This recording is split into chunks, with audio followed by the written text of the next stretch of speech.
Canada ਦੀ NDP party ਨੇ Trudeau ਦੀ Liberal party ਨਾਲ ਸਮਝੌਤਾ ਕੀਤਾ ਖਤਮ।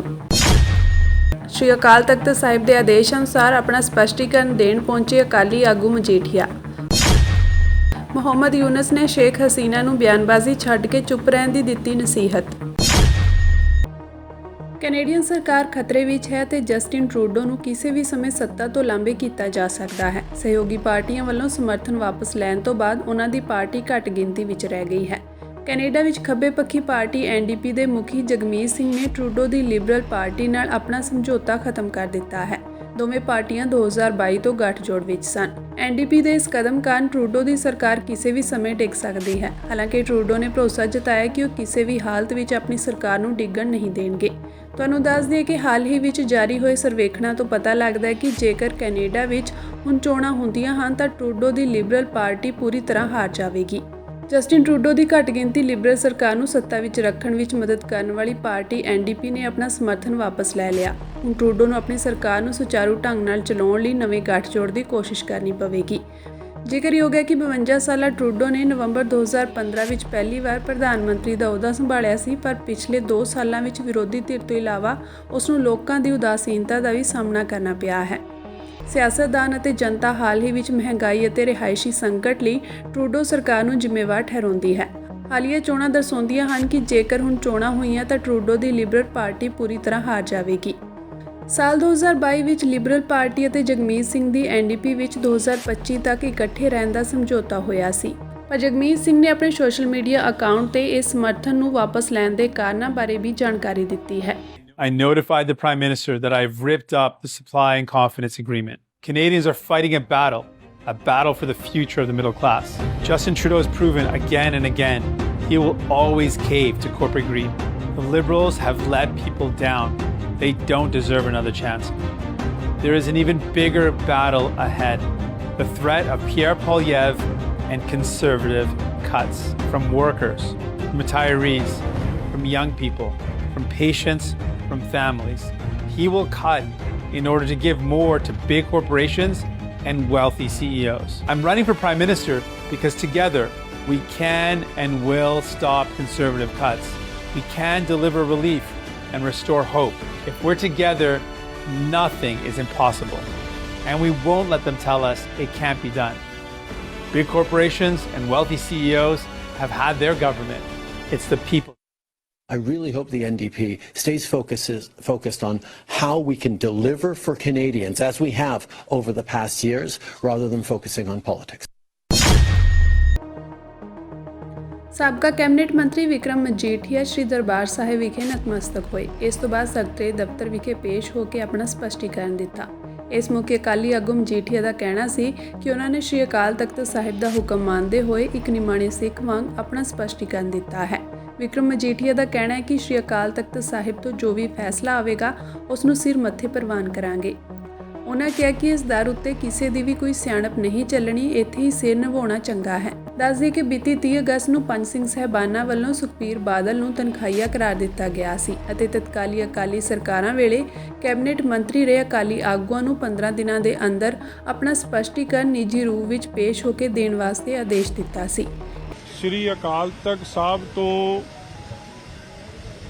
ਸਿੰਘ ਸਾਹਿਬਾਨਾਂ ਦਾ ਜੋ ਆਦੇਸ਼ ਸੀ, ਹੁਕਮ ਸੀ ਕਿ ਜਿਹੜੇ 2007 ਤੋਂ 17 'ਚ ਪੰਜਾਬ ਸਰਕਾਰ 'ਚ ਕੈਬਨਿਟ ਦੇ ਵਜ਼ੀਰ ਰਹੇ ਆ, ਉਹ ਆਪ ਦਾ ਆ ਕੇ ਇੱਥੇ ਸਪਸ਼ਟੀਕਰਨ ਦੇਣ। ਅਕਾਲ ਤਖਤ ਸਾਹਿਬ ਦਾ ਆਦੇਸ਼ ਮੰਨਦਿਆਂ ਦਾਸ ਅੱਜ ਇੱਥੇ ਗੁਰੂ ਦੇ ਚਰਨਾਂ 'ਚ ਗੁਰੂ ਹਰਗੋਬਿੰਦ ਸਾਹਿਬ ਸੱਚੇ ਪਾਤਸ਼ਾਹ ਨੂੰ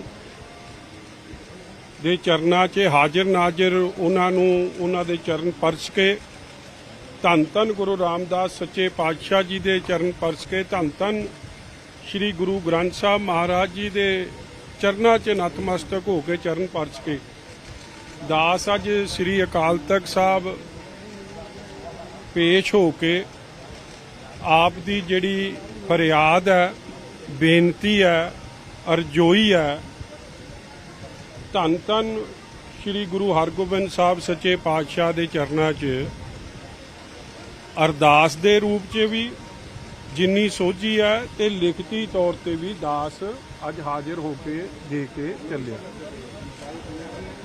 ਤੁਸੀਂ ਸ਼ਾਇਦ ਦਾਸ ਦੀ ਭਾਵਨਾ ਨਹੀਂ ਸਮਝ ਸਕੇ ਜੀ। ਦੁਨਿਆਵੀ ਅਸੀਂ ਦੁਨਿਆਵੀ ਜੀ ਹਾਂ, ਠੀਕ ਹੈ ਜੀ। ਇਹ ਜਿਹੜੀਆਂ ਵਜ਼ੀਰੀਆਂ ਵਜੂਰੀਆਂ ਹੈ ਉਹ ਕੋਈ ਸਾਡੀ ਲਿਆਕਤ ਨਹੀਂ, ਉਹ ਵੀ ਗੁਰੂ ਦੀ ਬਖਸ਼ਿਸ਼ ਨਾਲ ਹੀ ਸਾਨੂੰ ਮਿਲੀਆਂ। ਔਰ ਅਸੀਂ ਖਿਨ ਖਿਨ ਭੁੱਲਣਹਾਰ ਹਾਂ, ਨਿਮਾਣੇ ਹਾਂ, ਨਾ ਚੀਜ਼ ਹਾਂ, ਗੁਨੇਗਾਰ ਹਾਂ, ਨੂਨ ਹਰਾਮੀ ਹਾਂ। ਔਰ ਦਾਸ ਸ੍ਰੀ ਅਕਾਲ ਤਖਤ ਸਾਹਿਬ ਨੂੰ ਧੰਨ ਧੰਨ ਸਾਹਿਬ ਸ੍ਰੀ ਗੁਰੂ ਹਰਗੋਬਿੰਦ ਸਾਹਿਬ ਜੀ ਨੂੰ ਹਾਜ਼ਰ ਨਾਜ਼ਰ ਸਮਝ ਕੇ ਆਪ ਦੀ ਬੇਨਤੀ ਫਰਿਆਦ ਰੱਖਤੀ ਹੈ, ਕੋਈ ਦਲੀਲ ਨਹੀਂ, ਠੀਕ ਹੈ ਜੀ। ਕਿਉਂਕਿ ਗੁਰੂ ਸਾਹਿਬ ਜਾਨੀ ਜਾਨ, ਸ੍ਰੀ ਅਕਾਲ ਤਖਤ ਸਾਹਿਬ ਤੇ ਗੁਰੂ ਸਾਹਿਬ ਹਾਜ਼ਰ ਨਾਜ਼ਰ ਨੇ। ਮੈਂ ਦਾਸ ਸ੍ਰੀ ਗੁਰੂ ਹਰਗੋਬਿੰਦ ਸਾਹਿਬ ਸੱਚੇ ਪਾਤਸ਼ਾਹ ਨੂੰ ਹਾਜ਼ਰ ਨਾਜ਼ਰ ਸਮਝ ਕੇ ਗੁਰੂ ਸਾਹਿਬ ਦੇ ਚਰਨ ਪਰਸੇ ਆ। ਔਰ ਮੈਂ ਆਪਣੀ ਭਾਵਨਾ ਤਾਂ ਦੱਸ ਸਕਦਾ, ਕਿਸੇ ਦੀ ਕਿੰਨੀ ਆਸਥਾ ਹੈ ਉਹਦੇ ਬਾਰੇ ਦਾਸ ਕੀ ਕਹਿ ਸਕਦਾ।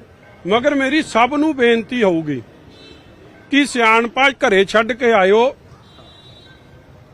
ਢਹਿ ਕੇ ਆਇਓ, ਢੇਰੀ ਹੋ ਕੇ ਆਇਓ। ਗੁਰੂ ਸਾਹਿਬ ਜਾਨੀ ਜਾਨ ਨੇ, ਇੱਥੇ ਦੇ ਵੱਧ ਦਿਮਾਗ ਲੜਾਇਆ ਤੇ ਸਿਆਣਪਾਂ ਲੜਾਈਆਂ ਤੇ ਫਿਰ ਮਾਲਕ ਸਮਰੱਥ ਨੇ। ਇਸ ਲਈ ਦਾਸ ਦੀ ਕੋਈ ਅਪੀਲ ਨਹੀਂ, ਅਸੀਂ ਤਾਂ ਹੈ ਹੀ ਗੁਰੂ ਘਰ ਦੇ ਨਿਮਾਣੇ ਜੇ ਸੇਵਕ, ਨਾ ਚੀਜ਼ ਇਨਸਾਨ, ਗੁਰੂ ਘਰ ਦੇ ਗੋਲੇ, ਗੁਰੂ ਘਰ ਦੇ ਕੂਕਰ। ਇਸ ਲਈ ਮੈਨੂੰ ਐਵੇਂ ਤੁਸੀਂ ਪੁੱਛੀ ਜਾਂਦੇ ਹੋ, ਮੈਂ ਤਾਂ ਆਪਦੀ ਗੱਲ ਕਰ ਸਕਦਾ। ਜਿਹੜੇ ਸਿਆਣਪਾਂ ਲਾਉਂਦੇ ਮੈਂ ਤਾਂ ਉਹਨਾਂ ਨੂੰ ਬੇਨਤੀ ਕਰ ਸਕਦਾ, ਮੰਨਣੀ ਨਾ ਮੰਨਣੀ, ਸੀਗੇ ਨਹੀਂ ਸੀਗੇ, ਮਾਲਕ ਤਾਂ ਜਾਣਦਾ ਹੀ ਹੈ ਨਾ ਜੀ। ਮਾਲਕ ਤਾਂ ਲੁਕੋ ਲੈਣਗੇ। ਇਹ ਤਾਂ ਉਹ ਐਕਸਰੇ ਆ ਮਸ਼ੀਨਾਂ ਨੇ ਜਿਹੜੀਆਂ ਦੁਨੀਆ 'ਚ ਕਦੇ ਬਣੀਆਂ ਨਹੀਂ, ਤੇ ਕਾਹਦੇ ਚੱਕਰਾਂ 'ਚ ਤੁਸੀਂ ਐਵੇਂ ਦੁਨਿਆਵੀ ਖੇਡ 'ਚ ਪਏ ਨੇ। ਬੰਗਲਾਦੇਸ਼ ਦੀ ਅੰਤਰਿਮ ਸਰਕਾਰ ਦਾ ਕਹਿਣਾ ਹੈ ਕਿ ਸਾਬਕਾ ਪ੍ਰਧਾਨ ਮੰਤਰੀ ਸ਼ੇਖ ਹਸੀਨਾ ਵੱਲੋਂ ਭਾਰਤ ਤੋਂ ਸਿਆਸੀ ਟਿੱਪਣੀ ਕਰਨਾ ਇੱਕ ਗੈਰ ਦੋਸਤਾਨਾ ਇਸ਼ਾਰਾ ਹੈ। ਉਸ ਦੀ ਹਵਾਲਗੀ ਮੰਗਣ ਤੱਕ ਦੋਵਾਂ ਦੇਸ਼ਾਂ ਵਿਚਕਾਰ ਪਰੇਸ਼ਾਨੀ ਨੂੰ ਰੋਕਣ ਲਈ ਹਸੀਨਾ ਨੂੰ ਚੁੱਪ ਰਹਿਣਾ ਚਾਹੀਦਾ ਹੈ। ਯੂਨਸ ਨੇ ਕਿਹਾ ਕਿ ਜਦੋਂ ਤੱਕ ਬੰਗਲਾਦੇਸ਼ ਸਰਕਾਰ ਉਸ ਦੀ ਹਵਾਲਗੀ ਨਹੀਂ ਮੰਗਦੀ, ਉਦੋਂ ਤੱਕ ਭਾਰਤ ਉਸ ਨੂੰ ਰੱਖਣਾ ਚਾਹੁੰਦਾ ਹੈ ਤਾਂ ਸ਼ਰਤ ਇਹ ਹੋਵੇਗੀ ਕਿ ਉਸ ਨੂੰ ਚੁੱਪ ਰਹਿਣਾ ਪਵੇਗਾ। ਢਾਕਾ ਵਿੱਚ ਆਪਣੀ ਸਰਕਾਰੀ ਰਿਹਾਇਸ਼ ਤੇ ਇੱਕ ਖਬਰ ਏਜੰਸੀ ਨਾਲ ਇੱਕ ਇੰਟਰਵਿਊ ਵਿੱਚ ਹਸੀਨਾ ਦੇ ਬਾਅਦ ਦੇਸ਼ ਦਾ ਮੁੱਖ ਸਲਾਹਕਾਰ ਨਿਯੁਕਤ ਕੀਤੇ ਗਏ ਯੂਨਸ ਨੇ ਜ਼ੋਰ ਦੇ ਕੇ ਕਿਹਾ ਕਿ ਬੰਗਲਾਦੇਸ਼ ਭਾਰਤ ਨਾਲ ਮਜ਼ਬੂਤ ਸਬੰਧਾਂ ਦੀ ਕਦਰ ਕਰਦਾ ਹੈ। ਨਵੀਂ ਦਿੱਲੀ ਨੂੰ ਉਸ ਬਿਰਤਾਂਤ ਤੋਂ ਪਾਸੇ ਜਾਣਾ ਚਾਹੀਦਾ ਹੈ ਜੋ ਅਵਾਮੀ ਲੀਗ ਨੂੰ ਛੱਡ ਕੇ ਹਰ ਦੂਜੀ ਸਿਆਸੀ ਪਾਰਟੀ ਨੂੰ ਕੱਟੜਵਾਦੀਆਂ ਵਜੋਂ ਦਰਸਾਉਂਦਾ ਹੈ ਅਤੇ ਪੇਸ਼ ਕਰਦਾ ਹੈ ਕਿ ਸ਼ੇਖ ਹਸੀਨਾ ਤੋਂ ਬਿਨਾਂ ਦੇਸ਼ ਅਫਗਾਨਿਸਤਾਨ ਬਣ ਜਾਵੇਗਾ। ਉਨ੍ਹਾਂ ਕਿਹਾ ਕਿ ਹਸੀਨਾ ਵੱਲੋਂ ਭਾਰਤ ਵਿੱਚ ਅਪਣਾਏ ਗਏ ਰੁਖ ਨਾਲ ਕੋਈ ਵੀ ਸਹਿਜ ਨਹੀਂ ਹੈ। ਅਸੀਂ ਚਾਹੁੰਦੇ ਹਾਂ ਕਿ ਉਹ ਇਸ ਦੀ ਕੋਸ਼ਿਸ਼ ਕਰੇ। ਹਸੀਨਾ ਭਾਰਤ ਵਿੱਚ ਹੈ ਤੇ ਉਹ ਕਈ ਵਾਰ ਬਿਆਨ ਦੇ ਰਹੀ ਹੈ, ਜੋ ਕਿ ਸਮੱਸਿਆ ਵਾਲੀ ਗੱਲ ਹੈ। ਯੂਨਸ ਨੇ ਕਿਹਾ ਕਿ ਜੇ ਉਹ ਚੁੱਪ ਹੁੰਦੀ ਅਸੀਂ ਭੁੱਲ ਜਾਂਦੇ, ਲੋਕ ਵੀ ਭੁੱਲ ਗਏ ਹੋਣਗੇ। ਪਰ ਭਾਰਤ ਵਿੱਚ ਬੈਠ ਕੇ ਉਹ ਬੋਲ ਰਹੀ ਹੈ ਅਤੇ ਹਦਾਇਤਾਂ ਦੇ ਰਹੀ ਹੈ। ਕੋਈ ਵੀ ਇਸ ਨੂੰ ਪਸੰਦ ਨਹੀਂ ਕਰਦਾ। ਯੂਨਸ ਸਪਸ਼ਟ ਤੌਰ ਤੇ 13 ਅਗਸਤ ਨੂੰ ਹਸੀਨਾ ਦੇ ਉਸ ਬਿਆਨ ਦਾ ਹਵਾਲਾ ਦੇ ਰਹੇ ਸੀ ਜਿਸ ਵਿੱਚ ਉਸ ਨੇ ਇਨਸਾਫ ਦੀ ਮੰਗ ਕੀਤੀ ਸੀ ਅਤੇ ਕਿਹਾ ਸੀ ਕਿ ਹਾਲੀਆ ਅੱਤਵਾਦੀ ਕਾਰਵਾਈਆਂ, ਕਤਲੇਆਮ ਅਤੇ ਬਰਬਾਦੀ ਵਿੱਚ ਸ਼ਾਮਲ ਲੋਕਾਂ ਦੀ ਜਾਂਚ, ਪਛਾਣ ਅਤੇ ਸਜ਼ਾ ਹੋਣੀ ਚਾਹੀਦੀ ਹੈ। ਇਹ ਸਾਡੇ ਲਈ ਜਾਂ ਭਾਰਤ ਲਈ ਚੰਗਾ ਨਹੀਂ ਹੈ। ਸ਼੍ਰੋਮਣੀ ਗੁਰਦੁਆਰਾ ਪ੍ਰਬੰਧਕ ਕਮੇਟੀ ਦੇ ਪ੍ਰਧਾਨ ਐਡਵੋਕੇਟ ਹਰਜਿੰਦਰ ਸਿੰਘ ਧਾਮੀ ਨੇ ਮਹਾਰਾਸ਼ਟਰ ਦੇ ਪੁਣੇ ਦੇ ਕੈਂਪ ਏਰੀਏ ਵਿੱਚ ਗਣਪਤੀ ਉਤਸਵ ਲਈ ਸੱਚਖੰਡ ਸ੍ਰੀ ਹਰਿਮੰਦਰ ਸਾਹਿਬ ਦੀ ਨਕਲ ਕਰਕੇ ਇੱਕ ਪੰਡਾਲ ਬਣਾਉਣ ਦਾ ਸਖਤ ਨੋਟਿਸ ਲੈਂਦਿਆਂ ਇਸ ਨੂੰ ਸਿੱਖ ਭਾਵਨਾਵਾਂ ਭੜਕਾਉਣ ਦੀ ਕਾਰਵਾਈ ਕਰਾਰ ਦਿੱਤਾ ਹੈ। ਐਡਵੋਕੇਟ ਧਾਮੀ ਨੇ ਕਿਹਾ ਕਿ ਸੰਗਤਾਂ ਵੱਲੋਂ ਮਿਲੀ ਜਾਣਕਾਰੀ ਅਨੁਸਾਰ ਪੁਣੇ ਸ਼ਹਿਰ ਦੇ ਕੈਂਪ ਏਰੀਏ ਵਿੱਚ ਗਣਪਤੀ ਪੂਜਾ ਲਈ ਇੱਕ ਪੰਡਾਲ ਬਣਾਇਆ ਗਿਆ ਹੈ ਜੋ ਬਿਲਕੁਲ ਸੱਚਖੰਡ ਸ੍ਰੀ ਹਰਿਮੰਦਰ ਸਾਹਿਬ ਦੀ ਤਰਜ਼ ਉੱਤੇ ਹੈ। ਉਨ੍ਹਾਂ ਕਿਹਾ ਕਿ ਪੁਣੇ ਦੀ ਸਿੱਖ ਸੰਗਤ ਅਨੁਸਾਰ ਇਸ ਕੰਮ ਵਿੱਚ ਸ਼ਹਿਰ ਦੇ ਗੁਰਦੁਆਰਾ ਗੁਰੂ ਨਾਨਕ ਦਰਬਾਰ ਕੈਂਪ ਏਰੀਏ ਦੀ ਪ੍ਰਬੰਧਕ ਕਮੇਟੀ ਵੱਲੋਂ ਮੋਹਰੀ ਰੋਲ ਅਦਾ ਕੀਤਾ ਜਾ ਰਿਹਾ ਹੈ, ਜੋ ਹੋਰ ਵੀ ਦੁਖਦਾਈ ਹੈ। ਉਨ੍ਹਾਂ ਕਿਹਾ ਕਿ ਕੁਝ ਲੋਕਾਂ ਵੱਲੋਂ ਜਾਣਬੁੱਝ ਕੇ ਸਿੱਖ ਧਰਮ ਨਾਲ ਸੰਬੰਧਿਤ ਇਤਿਹਾਸਕ ਸਥਾਨਾਂ ਦੀ ਨਕਲ ਕੀਤੀ ਜਾਂਦੀ ਹੈ, ਜਿਸ ਨਾਲ ਸੰਗਤਾਂ ਦੀਆਂ ਧਾਰਮਿਕ ਭਾਵਨਾਵਾਂ ਨੂੰ ਠੇਸ ਪਹੁੰਚਦੀ ਹੈ। ਸ਼੍ਰੋਮਣੀ ਕਮੇਟੀ ਪ੍ਰਧਾਨ ਨੇ ਆਖਿਆ ਕਿ ਇਹ ਕਾਰਵਾਈ ਸਿੱਖ ਰਵਾਇਤਾਂ, ਪਰੰਪਰਾਵਾਂ ਅਤੇ ਸਿਧਾਂਤਾਂ ਦੇ ਉਲਟ ਹੈ ਅਤੇ ਇਸ ਨਾਲ ਸੰਗਤਾਂ ਦੀਆਂ ਧਾਰਮਿਕ ਭਾਵਨਾਵਾਂ ਨੂੰ ਸੱਟ ਵੱਜੀ ਹੈ। ਉਨ੍ਹਾਂ ਕਿਹਾ ਕਿ ਸੱਚਖੰਡ ਸ੍ਰੀ ਹਰਿਮੰਦਰ ਸਾਹਿਬ ਦੀ ਨਕਲ ਨਹੀਂ ਕੀਤੀ ਜਾ ਸਕਦੀ। ਅਜਿਹਾ ਕਰਨ ਵਾਲਿਆਂ ਨੂੰ ਸਿੱਖ ਰਵਾਇਤਾਂ, ਮਾਨਤਾਵਾਂ ਅਤੇ ਸੰਗਤਾਂ ਦੀਆਂ ਭਾਵਨਾਵਾਂ ਨੂੰ ਸਮਝਣਾ ਚਾਹੀਦਾ ਹੈ। ਐਡਵੋਕੇਟ ਧਾਮੀ ਨੇ ਕਿਹਾ ਕਿ ਇਸ ਸੰਬੰਧ ਵਿੱਚ ਸ਼੍ਰੋਮਣੀ ਕਮੇਟੀ ਵੱਲੋਂ ਪੁਣੇ ਵਿਖੇ ਇੱਕ ਟੀਮ ਨੂੰ ਪੜਤਾਲ ਲਈ ਭੇਜਿਆ ਜਾ ਰਿਹਾ ਹੈ। ਉਹਨਾਂ ਵਰਤਮਾਨ ਸਮੇਂ ਵਿੱਚ ਅਜਿਹੀਆਂ ਸਿੱਖ ਵਿਰੋਧੀ ਕਾਰਵਾਈਆਂ ਦੇ ਚੱਲਣ ਤੇ ਵੀ ਚਿੰਤਾ ਪ੍ਰਗਟ ਕਰਦਿਆਂ ਸਥਾਨਕ ਗੁਰਦੁਆਰਾ ਪ੍ਰਬੰਧਕ ਕਮੇਟੀਆਂ ਨੂੰ ਕਿਹਾ ਕਿ ਉਹ ਅਜਿਹੀਆਂ ਕਾਰਵਾਈਆਂ ਨੂੰ ਮੌਕੇ ਤੇ ਹੀ ਰੋਕਣ ਦਾ ਯਤਨ ਕਰਨ, ਨਾ ਕਿ ਇਸ ਵਿੱਚ ਖੁਦ ਭਾਗੀਦਾਰ ਬਣਨ। ਐਡਵੋਕੇਟ ਧਾਮੀ ਨੇ ਕਿਹਾ ਕਿ ਮਾਮਲੇ ਦੀ ਪੜਤਾਲ ਕਰਵਾਈ ਜਾਵੇਗੀ ਤੇ ਜੇਕਰ ਗੁਰਦੁਆਰਾ ਕਮੇਟੀ ਵੀ ਦੋਸ਼ੀ ਹੋਈ ਤਾਂ ਸ਼੍ਰੀ ਅਕਾਲ ਤਖਤ ਸਾਹਿਬ ਨੂੰ ਕਾਰਵਾਈ ਲਈ ਲਿਖਿਆ ਜਾਵੇਗਾ। ਉਹਨਾਂ ਸੰਗਤਾਂ ਨੂੰ ਵੀ ਅਪੀਲ ਕੀਤੀ ਕਿ ਅਜਿਹੇ ਮਾਮਲੇ ਤੁਰੰਤ ਸਿੱਖ ਸੰਸਥਾ ਸ਼੍ਰੋਮਣੀ ਕਮੇਟੀ ਦੇ ਧਿਆਨ ਵਿੱਚ ਲਿਆਂਦੇ ਜਾਣ। ਦਰਬਾਰ ਸਾਹਿਬ ਸ੍ਰੀ ਅੰਮ੍ਰਿਤਸਰ ਸਾਹਿਬ ਉਸ ਦਾ ਮਾਡਲ ਜਿਹੜਾ ਵਾ ਉਹ ਪੁਣੇ ਦੇ ਅੰਦਰ ਇੱਕ ਗਣੇਸ਼ ਉਤਸਵ ਨਾਮ ਦਾ ਜਿਹੜਾ ਸਮਾਗਮ ਹੋ ਰਿਹਾ ਉਸ ਦੇ ਵਿੱਚ ਬਣਾਇਆ ਜਾ ਰਿਹਾ, ਜਿਹਦੇ ਵਿੱਚ ਇਹ ਪਤਾ ਲੱਗਾ ਕਿ ਉੱਥੋਂ ਦੇ ਗੁਰਦੁਆਰਾ ਪ੍ਰਬੰਧਕ ਕਮੇਟੀ ਦਾ ਉਹਦੇ ਨਾਲ ਸਹਿਯੋਗ ਹੈ। ਸ਼੍ਰੋਮਣੀ ਗੁਰਦੁਆਰਾ ਪ੍ਰਬੰਧਕ ਕਮੇਟੀ ਵੱਲੋਂ ਪ੍ਰਧਾਨ ਸਾਹਿਬ ਐਡਵੋਕੇਟ ਹਰਜਿੰਦਰ ਸਿੰਘ ਧਾਮੀ ਨੇ ਇਸ ਗੱਲ ਦਾ ਵੱਡਾ ਨੋਟਿਸ ਲਿਆ। ਗੁਰੂ ਸਾਹਿਬ ਨੇ ਜੋ ਇਸ ਸਥਾਨ ਨੂੰ ਦੇ ਬਾਰੇ 'ਚ ਵਿਖਿਆਨ ਕੀਤਾ ਹੈ ਕਿ ਡਿਠੇ ਸਭੇ ਥਾਵ ਨਹੀਂ ਤੁਝਿਆ, ਇਹ ਕੋਈ ਹੋਰ ਨਹੀਂ ਹੋ ਸਕਦਾ। ਜੋ ਕੁਛ ਇੱਥੇ ਗੁਰੂ ਸਾਹਿਬ ਨੇ ਇਸ ਦੀ ਉਸਾਰੀ ਕੀਤੀ ਹੈ ਇਸ ਦੇ ਬਰਾਬਰ ਤੇ ਕੁਛ ਨਹੀਂ ਹੋ ਸਕਦਾ। ਇਸ ਤੋਂ ਪਹਿਲਾਂ ਮਸਤੂਆਣਾ ਸਾਹਿਬ ਵਿਖੇ ਇੱਕ ਇਸ ਤਰ੍ਹਾਂ ਦਾ ਗੁਰਦੁਆਰਾ ਬਣਾਉਣ ਦਾ ਜਿਹੜਾ ਬਣਿਆ ਸੀ ਉਸ ਨੂੰ ਅਕਾਲ ਤਖਤ ਸਾਹਿਬ ਨੇ ਰੱਦ ਕਰ ਦਿੱਤਾ। ਤੇ ਅਸੀਂ ਦੇਖ ਰਹੇ ਸੀਗੇ ਕਿ ਪਿਛਲੇ ਦਿਨਾਂ 'ਚ ਦਿੱਲੀ ਵਿੱਚ ਕੇਦਾਰਨਾਥ ਨਾਮ ਦਾ ਇੱਕ ਮੰਦਿਰ ਬਣ ਰਿਹਾ ਸੀ, ਜਿਸ ਨੂੰ ਲੈ ਕੇ ਜਿਹੜੇ ਕਿ ਕੇਦਾਰਨਾਥ ਮੰਦਿਰ ਨਾਲ ਸੰਬੰਧਿਤ ਜਾਂ ਹਿੰਦੂ ਮਤ ਆ ਉਹਨਾਂ ਨੇ ਉਹ ਮੰਦਿਰ ਦੀ ਉਸਾਰੀ ਰੁਕਵਾ ਦਿੱਤੀ। ਤੋਂ ਇਹ ਗੱਲਾਂ ਜਿਹੜੀਆਂ ਕੀਤੀਆਂ ਜਾ ਰਹੀਆਂ ਨੇ ਇਹ ਕਿਸੇ ਨਾ ਕਿਸੇ ਤਰ੍ਹਾਂ ਜਿਵੇਂ ਚੁਣੌਤੀ ਆ ਤੇ ਚੈਲੰਜ ਆ।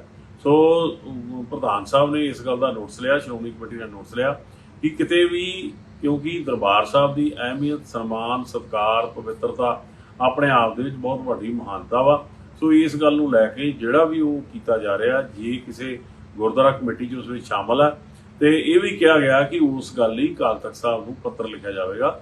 ਸੋ ਅਸੀਂ ਅਪੀਲ ਕਰਦੇ ਹਾਂ ਕਿ ਇਸ ਤਰ੍ਹਾਂ ਦਾ ਜਿਹੜਾ ਵੀ ਕੋਈ ਵੀ ਕਾਰਗੁਜ਼ਾਰੀ ਹੋਈ ਆ, ਜਿਨ੍ਹਾਂ ਲੋਕਾਂ ਨੇ ਇਹ ਕਰਕੇ ਸ਼ਮੂਲੀਅਤ ਕੀਤੀ ਆ, ਇਹ ਬਣਾਉਣ ਦੀ ਕੋਸ਼ਿਸ਼ ਕੀਤੀ ਆ, ਉਹ ਤੁਰੰਤ ਇਸ ਗੱਲ ਲਈ ਆਪਣਾ ਸਪਸ਼ਟ ਪੱਖ ਕਰਨ ਅਕਾਲ ਤਖਤ ਸਾਹਿਬ ਤੇ ਇਸ ਨੂੰ ਤੁਰੰਤ ਬੰਦ ਕੀਤਾ ਜਾਵੇ। ਸ਼੍ਰੋਮਣੀ ਕਮੇਟੀ ਨੇ ਇਸ ਗੱਲ ਦੀ ਸਖਤ ਤਾੜਨਾ ਕੀਤੀ। ਪਾਕਿਸਤਾਨ ਦੀ ਇੱਕ ਅਦਾਲਤ ਨੇ ਬੁੱਧਵਾਰ ਨੂੰ ਪਾਕਿਸਤਾਨੀ ਸੂਬੇ ਖੈਬਰ ਪਖਤੂਨਖਵਾ ਦੇ ਮੁੱਖ ਮੰਤਰੀ ਅਲੀ ਅਮੀਨ ਗੰਡਾਪੁਰ ਖਿਲਾਫ ਗੈਰ ਜ਼ਮਾਨਤੀ ਗ੍ਰਿਫਤਾਰੀ ਵਾਰੰਟ ਜਾਰੀ ਕੀਤੇ ਹਨ। ਉਹਨਾਂ ਖਿਲਾਫ ਇਹ ਕੇਸ ਅਕਤੂਬਰ 2016 ਵਿੱਚ ਉਦੋਂ ਦਰਜ ਕੀਤਾ ਗਿਆ ਸੀ ਜਦੋਂ ਪੁਲਿਸ ਨੇ ਮੁਲਕ ਦੇ ਸਾਬਕਾ ਪ੍ਰਧਾਨ ਮੰਤਰੀ ਇਮਰਾਨ ਖਾਨ ਦੀ ਅਗਵਾਈ ਵਾਲੀ ਪਾਰਟੀ ਪਾਕਿਸਤਾਨ ਤਹਿਰੀਕ-ਏ-ਇਨਸਾਫ ਦੇ ਆਗੂ ਗੰਡਾਪੁਰ ਕੋਲੋਂ 5 ਕਲਾਸ਼ਨੀਕੋਵ ਰਾਈਫਲਾਂ, 1 ਪਿਸਤੌਲ, 6 ਮੈਗਜ਼ੀਨਾਂ, 1 ਬੁਲੇਟ ਪ੍ਰੂਫ ਜੈਕਟ, 3 ਅਥਰੂ ਗੈਸ ਦੇ ਗੋਲੇ ਅਤੇ ਸ਼ਰਾਬ ਦੀਆਂ ਬੋਤਲਾਂ ਬਰਾਮਦ ਕਰਨ ਦਾ ਦਾਅਵਾ ਕੀਤਾ ਸੀ। ਉਸ ਵਕਤ ਗੰਡਾਪੁਰ ਖੈਬਰ ਪਖਤੂਨਖਵਾ ਵਿਚਲੀ PTI ਸਰਕਾਰ ਵਿੱਚ ਸੂਬਾਈ ਵਜ਼ੀਰ ਸਨ। ਜੱਜ ਸ਼ਾਇਸਤਾ ਖਾਨ ਕੁੰਡੀ ਨੇ ਵਾਰੰਟ ਜਾਰੀ ਕਰਦਿਆਂ ਪੁਲਿਸ ਨੂੰ ਹੁਕਮ ਦਿੱਤਾ ਹੈ ਕਿ ਗੰਡਾਪੁਰ ਨੂੰ ਗ੍ਰਿਫਤਾਰ ਕਰਕੇ ਇਸਲਾਮਾਬਾਦ ਸਥਿਤ ਉਸ ਦੀ ਅਦਾਲਤ ਅੱਗੇ ਪੇਸ਼ ਕੀਤਾ ਜਾਵੇ। ਦਿੱਲੀ ਸ਼ਰਾਬ ਨੀਤੀ ਮਾਮਲੇ ਵਿੱਚ ਅਰਵਿੰਦ ਕੇਜਰੀਵਾਲ ਦੇ ਵਕੀਲ ਨੇ ਵੀਰਵਾਰ ਨੂੰ ਸੁਪਰੀਮ ਕੋਰਟ ਨੂੰ ਦੱਸਿਆ ਕਿ ਜ਼ਮਾਨਤ ਨਿਯਮ ਹੈ ਅਤੇ ਜੇਲ੍ਹ ਅਪਵਾਦ ਹੈ। ਉਹਨਾਂ ਕਿਹਾ ਕਿ ਅਸੀਂ ਅਦਾਲਤ ਨੇ ਮਨੀਸ਼ ਸਿਸੋਦੀਆ ਨੂੰ ਜ਼ਮਾਨਤ ਦਿੰਦੇ ਹੋਏ ਇਹ ਗੱਲ ਕਹੀ ਸੀ। ਕੇਜਰੀਵਾਲ ਨੇ CBI ਦੀ ਗ੍ਰਿਫਤਾਰੀ ਖਿਲਾਫ ਅਤੇ ਜ਼ਮਾਨਤ ਲਈ ਪਟੀਸ਼ਨ ਦਾਇਰ ਕੀਤੀ ਹੈ, ਜਿਸ ਦੀ ਸੁਣਵਾਈ ਸੁਪਰੀਮ ਕੋਰਟ ਕਰ ਰਿਹਾ ਹੈ। ਉਹਨਾਂ ਦੇ ਵਕੀਲ ਅਭਿਸ਼ੇਕ ਮਨੂ ਸਿੰਘਵੀ ਨੇ ਕਿਹਾ ਕਿ ਕੇਜਰੀਵਾਲ ਸਮਾਜ ਲਈ ਖਤਰਾ ਨਹੀਂ ਹੈ, ਉਹ 2 ਵਾਰ ਰਿਹਾ ਵੀ ਹੋ ਚੁੱਕਿਆ ਹੈ। ਉਹਨਾਂ ਨੂੰ ਅੰਤਰਿਮ ਜ਼ਮਾਨਤ ਦਿੱਤੀ ਜਾਵੇ। CBI ਵੱਲੋਂ ਸਹਾਇਕ ਸੋਲੀਸਿਟਰ ਜਨਰਲ SV ਰਾਜੂ ਨੇ ਕਿਹਾ ਕਿ ਗ੍ਰਿਫਤਾਰੀ ਦੇ ਮਾਮਲੇ ਵਿੱਚ ਕੇਜਰੀਵਾਲ ਨੂੰ ਪਹਿਲਾਂ ਹੇਠਲੀ ਅਦਾਲਤ ਵਿੱਚ ਜਾਣਾ ਚਾਹੀਦਾ ਹੈ। CBI ਨੇ ਦੋਸ਼ ਲਾਇਆ ਕਿ ਆਮ ਆਦਮੀ ਪਾਰਟੀ ਨੂੰ ਸ਼ਰਾਬ ਨੀਤੀ ਤੋਂ ਮਿਲੇ ਪੈਸਿਆਂ ਦਾ ਫਾਇਦਾ ਹੋਇਆ ਸੀ। ਕੇਜਰੀਵਾਲ ਸ਼ੁਰੂ ਤੋਂ ਹੀ ਸ਼ਰਾਬ ਨੀਤੀ ਬਣਾਉਣ ਅਤੇ ਲਾਗੂ ਕਰਨ ਦੀ ਸਾਜ਼ਿਸ਼ ਵਿੱਚ ਸ਼ਾਮਿਲ ਸੀ। CBI ਦਾ ਪੱਖ ਵਧੀਕ ਸੋਲੀਸਿਟਰ ਜਨਰਲ SV ਰਾਜੂ ਪੇਸ਼ ਕਰ ਰਹੇ ਹਨ।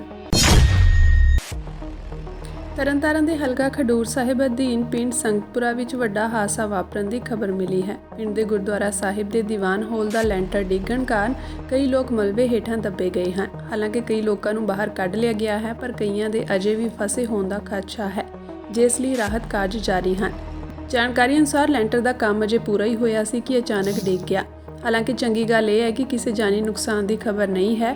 ਮਲਬੇ ਹੇਠ ਦੱਬੇ 8 ਤੋਂ 10 ਲੋਕਾਂ ਨੂੰ ਕੱਢ ਕੇ ਵੱਖ-ਵੱਖ ਹਸਪਤਾਲਾਂ ਵਿੱਚ ਦਾਖਲ ਕਰਵਾਇਆ ਗਿਆ ਹੈ। ਘਟਨਾ ਦੀ ਸੂਚਨਾ ਮਿਲਣ ਤੇ ਪੁਲਿਸ ਦੇ ਉੱਚ ਅਧਿਕਾਰੀ ਅਤੇ ਪ੍ਰਸ਼ਾਸਨਿਕ ਅਧਿਕਾਰੀ ਵੀ ਪਹੁੰਚੇ ਹੋਏ ਸਨ। ਲੈਂਟਰ ਦੇ ਮਲਬੇ ਨੂੰ JCB ਦੀ ਮਦਦ ਨਾਲ ਹਟਾਉਣ ਦਾ ਕੰਮ ਜਾਰੀ ਹੈ। ਅੱਜ ਮੁੱਖ ਮੰਤਰੀ ਭਗਵੰਤ ਮਾਨ ਦੀ ਅਗਵਾਈ ਹੇਠ ਪੰਜਾਬ ਕੈਬਨਿਟ ਬੈਠਕ ਵਿੱਚ ਕਈ ਵੱਡੇ ਫੈਸਲੇ ਲਏ ਗਏ ਹਨ। ਮੀਟਿੰਗ ਖਤਮ ਹੋਣ ਤੋਂ ਬਾਅਦ ਪੰਜਾਬ ਦੇ ਖਜ਼ਾਨਾ ਮੰਤਰੀ ਹਰਪਾਲ ਸਿੰਘ ਚੀਮਾ ਵੱਲੋਂ ਪ੍ਰੈਸ ਕਾਨਫਰੰਸ ਕਰਦਿਆਂ ਪੰਜਾਬ ਕੈਬਨਿਟ ਵੱਲੋਂ ਲਏ ਗਏ ਫੈਸਲਿਆਂ ਬਾਰੇ ਜਾਣਕਾਰੀ ਦਿੱਤੀ ਗਈ। ਮੰਤਰੀ ਹਰਪਾਲ ਸਿੰਘ ਚੀਮਾ ਨੇ ਦੱਸਿਆ ਕਿ ਕੈਬਨਿਟ ਮੀਟਿੰਗ ਵਿੱਚ ਖੇਤੀਬਾੜੀ ਨੀਤੀ ਨੂੰ ਲੈ ਕੇ ਚਰਚਾ ਹੋਈ। ਕਿਸਾਨ ਲੀਡਰਾਂ ਨਾਲ ਨੀਤੀ ਤੇ ਚਰਚਾ ਕਰਾਂਗੇ ਅਤੇ ਉਹਨਾਂ ਤੋਂ ਸੁਝਾਅ ਲਵਾਂਗੇ। ਇਸ ਤੋਂ ਇਲਾਵਾ ਨਵੀਂ ਪੰਜਾਬ ਸਿੱਖਿਆ ਨੀਤੀ ਤੇ ਵੀ ਚਰਚਾ ਹੋਈ ਹੈ। ਪ੍ਰੈਸ ਕਾਨਫਰੰਸ ਕਰਦਿਆਂ ਹਰਪਾਲ ਚੀਮਾ ਨੇ ਕਿਹਾ ਕਿ ਪੰਜਾਬ ਨੂੰ ਸਕਿੱਲ ਬੇਸਡ ਸਿੱਖਿਆ ਨੀਤੀ ਦੀ ਲੋੜ ਹੈ। ਪੰਜਾਬ ਕੈਬਨਿਟ ਮੀਟਿੰਗ ਵਿੱਚ ਪੰਜਾਬ ਸਰਕਾਰ ਨੇ ਪੈਟਰੋਲ ਅਤੇ ਡੀਜ਼ਲ ਉੱਤੇ ਲੱਗਣ ਵਾਲੇ ਵੈਟ ਨੂੰ ਵਧਾਉਣ ਦਾ ਫੈਸਲਾ ਲਿਆ। ਪੰਜਾਬ ਵਿੱਚ ਹੁਣ ਪੈਟਰੋਲ ਅਤੇ ਡੀਜ਼ਲ ਮਹਿੰਗਾ ਹੋ ਗਿਆ ਹੈ। ਦੱਸ ਦਈਏ ਕਿ ਪੈਟਰੋਲ ਹੁਣ 62 ਪੈਸੇ ਮਹਿੰਗਾ ਅਤੇ ਡੀਜ਼ਲ 92 ਪੈਸੇ ਮਹਿੰਗਾ ਹੋ ਗਿਆ ਹੈ। ਪੰਜਾਬ ਕੈਬਨਿਟ ਮੀਟਿੰਗ ਵਿੱਚ ਕਿਹਾ ਗਿਆ ਕਿ ਪੰਜਾਬ ਵਿੱਚ ਜਲਦ ਨਵੀਂ ਸਿੱਖਿਆ ਨੀਤੀ, ਨਵੀਂ ਖੇਤੀਬਾੜੀ ਪਾਲਿਸੀ ਆਵੇਗੀ। ਇਸ ਤੋਂ ਇਲਾਵਾ 300 ਯੂਨਿਟ ਤੱਕ ਮੁਫਤ ਬਿਜਲੀ ਸਕੀਮ ਜਾਰੀ ਰਹੇਗੀ। ਪੰਜਾਬ ਦੀ ਖੇਤੀਬਾੜੀ ਪਾਲਿਸੀ ਨੂੰ ਲੈ ਕੇ ਕਾਫੀ ਚਰਚਾ ਹੋਈ ਕਿ ਕਿਸ ਤਰ੍ਹਾਂ ਸਾਡੀਆਂ ਆਉਣ ਵਾਲੀਆਂ ਪੀੜ੍ਹੀਆਂ ਦੇ ਲਈ, ਸਾਡੀ ਆਉਣ ਵਾਲੀ ਜਨਰੇਸ਼ਨ ਦੇ ਲਈ ਧਰਤੀ ਹੇਠਲਾ ਪਾਣੀ ਬਚਾ ਕੇ ਰੱਖਣਾ ਗਾ, ਕਿਉਂਕਿ ਅੱਜ ਪੰਜਾਬ ਦੇ ਜ਼ਿਆਦਾਤਰ ਬਲਾਕ ਜਿਹੜੇ ਨੇ ਉਹ ਡੇਂਜਰ ਜ਼ੋਨ ਚਲੇ ਗਏ ਨੇ। ਯਾਨੀ ਉੱਥੋਂ ਪਾਣੀ ਖਿੱਚਣਾ, ਧਰਤੀ ਵਿੱਚੋਂ ਪਾਣੀ ਖਿੱਚਣਾ ਅੱਜ ਬੇਹੱਦ ਮੁਸ਼ਕਲ ਹੋ ਗਿਆ। ਅਸੀਂ ਜਿੰਨੀਆਂ ਮਰਜ਼ੀ ਮੋਟਰਾਂ ਲਾ ਲਈਏ, ਅੱਜ 100 ਪਾਵਰ ਹਾਊਸ ਤੱਕ ਦੀਆਂ ਮੋਟਰਾਂ ਲੱਗੀਆਂ ਕਿ ਧਰਤੀ ਹੇਠੋਂ ਪਾਣੀ ਖਿੱਚ ਲਈਏ, ਪਰ ਲੇਕਿਨ ਮੈਂ ਸਮਝਦਾ ਕਿਤੇ ਨਾ ਕਿਤੇ ਜਾ ਕੇ ਸਾਨੂੰ ਇਹਨੂੰ ਰੋਕਣਾ ਪਊਗਾ। ਸੋ ਇਹ ਸਾਰੀਆਂ ਗੱਲਾਂ ਕਿ ਕੈਨਾਲ ਵਾਟਰ, ਨਹਿਰੀ ਪਾਣੀ ਆਖਰੀ ਖੇਤ ਤੱਕ ਕਿਵੇਂ ਲੈ ਕੇ ਜਾਣਾਗਾ, ਇਹ ਸਾਰੀਆਂ ਚਰਚਾਵਾਂ ਹੋਈਆਂ। ਔਰ ਪੰਜਾਬ ਦੇ ਅੰਦਰ ਕਿਉਂਕਿ ਬਹੁਤ ਲੰਬਾ ਅਰਸਾ ਹੋ ਗਿਆ ਖੇਤੀਬਾੜੀ ਪਾਲਿਸੀ ਨਹੀਂ ਬਣੀ, ਉਹਨੂੰ ਲੈ ਕੇ ਸਰਦਾਰ ਭਗਵੰਤ ਸਿੰਘ ਮਾਨ ਜੀ ਨੇ ਸਾਰੇ ਕੈਬਨਿਟ ਦੇ ਸਾਥੀਆਂ ਦੇ ਨਾਲ ਚਰਚਾ ਕੀਤੀ। ਔਰ ਅੱਜ ਹੀ ਪੰਜਾਬ ਦੇ ਕਿਸਾਨਾਂ ਦੇ ਨਾਲ, ਪੰਜਾਬ ਦੇ ਕੁਝ ਕਿਸਾਨ ਜਥੇਬੰਦੀਆਂ ਅੱਜ ਸ਼ਾਮ ਨੂੰ 3 ਵਜੇ ਮਾਨਯੋਗ CM ਸਾਹਿਬ ਨੇ ਸੱਦੀਆਂ ਨੇਗੀਆਂ, ਉਹਨਾਂ ਦੇ ਨਾਲ ਵੀ ਵਿਚਾਰ ਵਟਾਂਦਰਾ ਕਰਨਾਗਾ ਕਿ ਖੇਤੀਬਾੜੀ ਪਾਲਿਸੀ ਜਿਹੜੀ ਆ ਉਹ ਕਿਸ ਤਰ੍ਹਾਂ ਦੀ ਹੋਣੀ ਚਾਹੀਦੀ ਆ, ਕਿਉਂਕਿ ਬਹੁਤ ਸਾਰਾ ਖਰੜਾ ਸਰਕਾਰ ਕੋਲੇ ਤਿਆਰ ਆ। ਕਾਫੀ ਮਾਹਰ, ਪੰਜਾਬ ਦੇ ਕਾਫੀ ਮਾਹਰ ਜਿਹੜੇ ਨੇਗੇ ਉਹਨਾਂ ਦੇ ਇਨਪੁਟ ਲੈ ਕੇ ਖਰੜਾ ਤਿਆਰ ਕੀਤਾ ਗਿਆ। ਸੋ ਉਹਦੇ 'ਤੇ ਵੀ ਚਰਚਾ ਹੋਣੀ ਆ। ਔਰ ਸ਼ਾਮ ਨੂੰ ਕਿਸਾਨ ਜਥੇਬੰਦੀਆਂ ਕੀ ਇਨਪੁਟ ਲੈ ਕੇ ਆਉਂਦੀਆਂ ਨੇਗੀਆਂ, ਕੀ ਸੁਝਾਅ ਦਿੰਦੀਆਂ ਨੇਗੀਆਂ, ਉਹਨਾਂ ਸਾਰੀਆਂ ਨੂੰ ਚਰਚਾ ਕਰਕੇ ਬੜੀ ਜਲਦੀ ਜਿਹੜੀ ਆ ਪੰਜਾਬ ਦੀ ਖੇਤੀਬਾੜੀ ਪਾਲਿਸੀ ਆ ਉਹ ਅਨਾਉਂਸ ਕੀਤੀ ਜਾਊਗੀ। ਪਰ ਲੇਕਿਨ ਮਾਨਯੋਗ ਮੁੱਖ ਮੰਤਰੀ ਸਾਹਿਬ ਦਾ ਇਹ ਬਹੁਤ ਵੱਡਾ ਵਿਜ਼ਨ ਆ, ਕਿਉਂਕਿ ਮਾਨਯੋਗ ਮੁੱਖ ਮੰਤਰੀ ਸਾਹਿਬ ਖੁਦ ਕਿਸਾਨ ਨੇ, ਖੁਦ ਖੇਤੀ ਕਰਦੇ ਰਹੇ ਨੇ, ਕਿ ਸਭ ਤੋਂ ਪਹਿਲਾਂ ਸਟੇਕ ਹੋਲਡਰਜ਼ ਨੂੰ, ਸਭ ਤੋਂ ਪਹਿਲਾਂ ਕਿਸਾਨਾਂ ਨੂੰ ਉਹਨਾਂ ਦੀ ਰਾਏ ਲੈਣੀ ਬਹੁਤ ਜ਼ਰੂਰੀ ਆ। ਸੋ ਬੇਸ਼ੱਕ ਇਸ ਤੋਂ ਪਹਿਲਾਂ ਕਈ ਵਾਰ ਪੰਜਾਬ ਦੇ ਅੰਦਰ ਸਿੱਖਿਆ ਦੀ ਪਾਲਿਸੀ ਲੈ ਕੇ ਆਉਣ ਦੇ ਲਈ, ਪੰਜਾਬ ਦੀ ਐਜੂਕੇਸ਼ਨ ਪਾਲਿਸੀ ਲੈ ਕੇ ਆਉਣ ਦੇ ਲਈ ਵੀ ਵਿਚਾਰ ਵਟਾਂਦਰਾ ਹੋਇਆ। ਸਾਡੇ ਕੈਬਨਿਟ ਵਜ਼ੀਰ ਸਰਦਾਰ ਹਰਜੋਤ ਸਿੰਘ ਜੀ ਨੇ, ਹਰਜੋਤ ਸਿੰਘ ਬੈਂਸ ਜੀ ਨੇ ਸੁਝਾਅ ਦਿੱਤਾ ਕਿ ਸਾਨੂੰ ਇੱਕ ਸਿੱਖਿਆ ਦੀ ਜਿਹੜੀ ਆ ਨਵੀਂ ਨੀਤੀ ਲੈ ਕੇ ਆਉਣੀ ਚਾਹੀਦੀ ਆ, ਖਾਸ ਕਰਕੇ ਸਕਿੱਲ ਬੇਸਡ, ਟੈਕਨੀਕਲ ਬੇਸਡ, ਕਿਉਂਕਿ ਅੱਜ ਸਾਡੇ ਬੱਚੇ ਪਹਿਲਾਂ ਪੜ੍ਹਾਈ ਕਰਨ ਦੇ ਲਈ ਫੋਰਨ ਜਾਂਦੇ ਨੇਗੇ, ਪਹਿਲਾਂ ਪੜ੍ਹਾਈ ਕਰਨ ਤੇ ਕਾਫੀ ਪੈਸਾ ਖਰਚ ਕਰਦੇ ਨੇਗੇ, ਫਿਰ ਉਸ ਤੋਂ ਬਾਅਦ ਉਸੇ ਪੜ੍ਹਾਈ ਦੇ ਆਧਾਰ ਦੇ ਉੱਤੇ ਉਹ ਉਹਨਾਂ ਮੁਲਕਾਂ ਦੇ ਅੰਦਰ ਆਪਣੀ ਸੇਵਾਵਾਂ ਨਿਭਾਉਂਦੇ ਨੇਗੇ। ਸੋ ਕਿਸ ਤਰ੍ਹਾਂ ਉਹਨਾਂ ਨੂੰ ਹੋਰ ਅੱਛੇ ਤਰੀਕੇ ਦੇ ਨਾਲ ਉਹਨਾਂ 'ਚ ਸਕਿਲਿੰਗ ਜਿਹੜੀ ਪਾਵਰ ਆ, ਸਕਿਲਿੰਗ ਟੈਕਨੀਕਸ ਨੇ ਜਿਹੜੀਆਂ ਹੋਰ ਅੱਛੇ ਤਰੀਕੇ ਦੇ ਨਾਲ ਭਰੀਆਂ ਜਾਣ। ਸੋ ਉਹਦੇ ਤੇ ਇੱਕ ਲੰਬੀ ਚੌੜੀ ਚਰਚਾ ਹੋਈ। ਸੋ ਇਹਨੂੰ ਵੀ ਅਸੀਂ ਕਿ ਪੰਜਾਬ ਦੇ ਜੋ ਨਵਾਂ ਕਨਸੈਪਟ ਆਮ ਆਦਮੀ ਪਾਰਟੀ ਲੈ ਕੇ ਆਈ ਸੀ, school of eminence, school of eminence ਦੇ ਵਿੱਚ ਪਹਿਲੀ ਵਾਰ ਹੋਇਆ ਕਿ 2 ਲੱਖ ਬੱਚਿਆਂ ਨੇ ਆਪਣੇ ਆਪ ਨੂੰ ਭਰਤੀ ਹੋਣ ਲਈ, 2 ਲੱਖ ਬੱਚਿਆਂ ਨੇ ਆਪਣੇ ਆਪ ਨੂੰ ਭਰਤੀ ਹੋਣ ਦੇ ਲਈ ਐਨਰੋਲ ਕਰਾਇਆ ਗਿਆ। ਆਪਣੀ ਐਪਲੀਕੇਸ਼ਨਸ ਜਿਹੜੀਆਂ ਨੇ ਉਹ ਕੰਸਰਨ ਪ੍ਰਿੰਸੀਪਲਸ ਕੋਲੇ ਭੇਜੀਆਂ ਨੇਗੀਆਂ ਕਿ ਅਸੀਂ ਸਕੂਲ ਆਫ ਐਮੀਨੈਂਸ ਦੇ ਅੰਦਰ ਆਪਣੀ ਐਡਮਿਸ਼ਨ ਕਰਾਉਣਾ ਚਾਹੁੰਦੇ ਹਾਂ। ਪੰਜਾਬ ਦੇ ਅੰਦਰ ਬੈਟ ਦੇ ਉੱਤੇ ਪੈਟਰੋਲ ਤੇ ਡੀਜ਼ਲ ਦੇ ਉੱਤੇ ਟੈਕਸ ਵਧਾਉਣ ਦਾ ਫੈਸਲਾ ਕੀਤਾ। ਪੈਟਰੋਲ ਦੇ ਅੰਦਰ 61 ਪੈਸੇ, ਪੈਟਰੋਲ ਦੇ ਅੰਦਰ 61 ਪੈਸੇ, ਔਰ ਡੀਜ਼ਲ ਦੇ ਅੰਦਰ 92